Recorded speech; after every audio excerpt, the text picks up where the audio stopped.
Yeah, I mean, that was the biggest thing, just the start of the game. Especially at home, we got to come out and play with more energy. We can't get down like that. That definitely hurt us. You know, we're trailing, we're trying to fight to come back the whole game, you know, which we did, but, you know, just getting down, might have been down 12 or more. At one point it was 10-1. You know, we just can't have slow starts like that anymore if we want to win.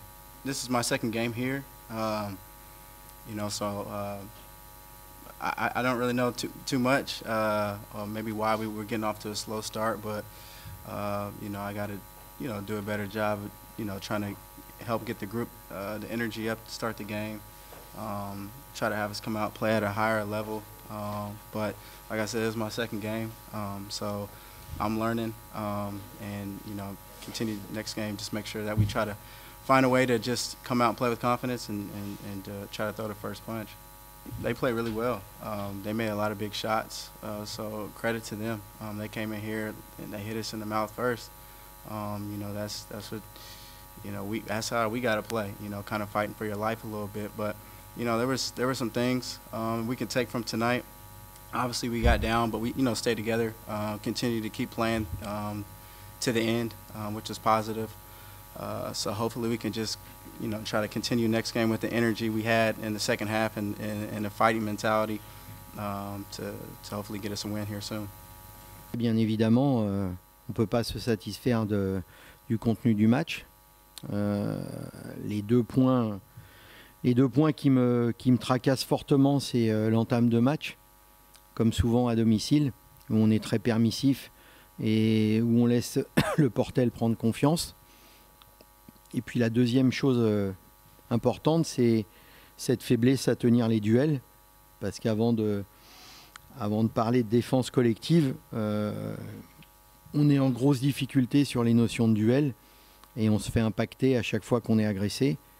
Et ça, forcément, c'est un gros problème. On les prévient tout le temps. C'est-à-dire que à partir du moment où c'est un de nos points faibles, bien sûr qu'on les prévient.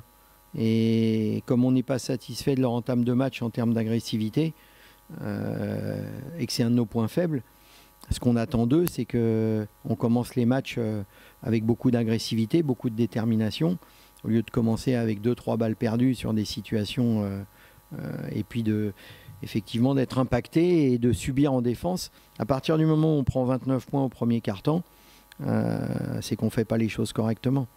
À travers le match de ce soir, mis à part la bonne prestation de McCallum, je n'ai pas vu grand-chose de positif.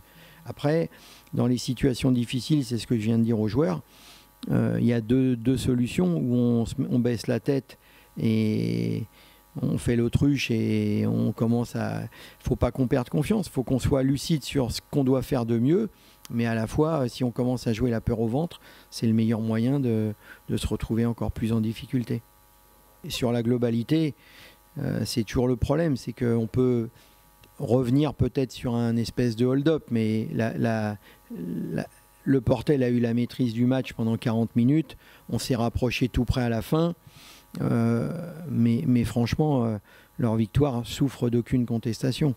Mais maintenant, on est en difficulté par rapport à la structure de l'effectif. C'est surtout ça. C'est-à-dire qu'il faut reconstruire une équipe avec une structure d'équipe qui avait été mise en place au début de saison, avec un Justin Bibbins qui était le dynamiseur de l'équipe, avec un Ryan Brown, même si les gens minimisaient un petit peu son rôle, mais qui est un vrai 3, capable de faire du travail de l'ombre. Donc lui, il n'est plus là. Donc on est complètement déséquilibré. Plus de poste 4 titulaire parce que le pauvre Hans, il est en difficulté. Donc on fait du mauvais bricolage et ça ne suffit pas pour rencontrer des équipes qui sont bien en place. Ouais, il faut bien qu'il y ait une petite éclaircie. Effectivement, il a fait un gros match. Il nous a permis de revenir, de nous maintenir en vie, c'est le cas de le dire. Donc c'est toujours mieux, plus rassurant de pouvoir se dire qu'on va pouvoir compter sur un joueur comme ça avant le retour de Justin. Donc ça, c'est plutôt une bonne nouvelle. En plus, c'est un garçon qui a envie de s'intégrer et de bien s'intégrer par rapport à ses attitudes. Donc on ne peut que être satisfait de ce que lui a proposé. C'est quasiment la seule chose rassurante de la soirée d'aujourd'hui.